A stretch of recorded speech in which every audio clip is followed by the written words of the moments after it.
ఏంటో అసలు. ఒక్కోసారి ఈ సినిమా రిలీజైతే బాక్సాఫీస్‌కు బ్యాండ్ బాజా భరత్ అనుకుంటుంటాం. కట్ చేస్తే ఆ హీరో కెరీర్‌లోనే ఆ సినిమా అతి పెద్ద డిజాస్టర్‌గా నిలుస్తుంది.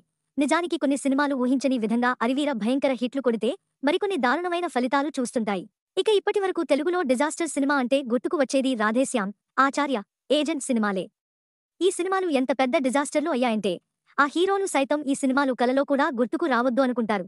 కాగా, ఇప్పుడు మీరు తెలుసుకోబోయే సినిమా తెలుగు సినిమా చరిత్రలోనే అత్యంత డిజాస్టర్ సినిమాగా నిలిచింది.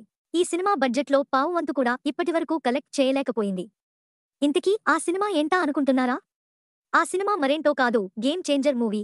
అసలు ఈ సినిమాపై ముందు నుంచి ఆడియన్స్‌లో పెద్దగా అంచనాల్లేవు. దానికి తోడు నత్తనడక ప్రమోషన్‌లు, వీక్ ట్రైలర్, పెద్దగా ఇంపాక్ట్ చూపించని పాటలు. ఇలా ప్రతీదీ సినిమాపై అస్సలు ఎక్స్‌పెక్టేషన్స్ క్రియేట్ చేయలేకపోయాయి. ఓ మోస్తరు అంచనాలతో రిలీజైన ఈ సినిమాకు టాక్ పర్వాలేదు అని వచ్చింది కానీ, సంక్రాంతి పండక్కు ఆ సౌండ్ సరిపోలేదు. తొలి 2 రోజులు బాగానే పర్ఫార్మ్ చేసినా, ఆ తర్వాత పూర్తిగా సైలెంట్ అయిపోయింది. దానికి తోడు ఢాకు మహారాజ్, సంక్రాంతికి వస్తున్నాం సినిమాలు పాజిటివ్ టాక్ తెచ్చుకోవడంతో ఈ సినిమాకు కష్టాలు మొదలయ్యాయి. దాదాపు 500 కోట్ల బడ్జెట్‌తో తెరకెక్కిన ఈ సినిమా ఇప్పటివరకు ఒక 100 కోట్ల షేర్ కూడా సాధించలేదని వినిపిస్తున్న సమాచారం. మేకర్స్ అన్ని వందల కోట్లు కలెక్ట్ చేసింది. ఇన్ని వందల కోట్లు కలెక్ట్ చేసిందని పోస్టర్ వేస్తున్నారు కానీ, అవన్నీ ఫేక్ అంటూ పలువురు కామెంట్స్ చేస్తున్నారు. ఏదేమైనా మరి ఈ సినిమాకు డిజాస్టర్ అయ్యేంత బ్యాడ్ టాక్ మాత్రం రాలేదు.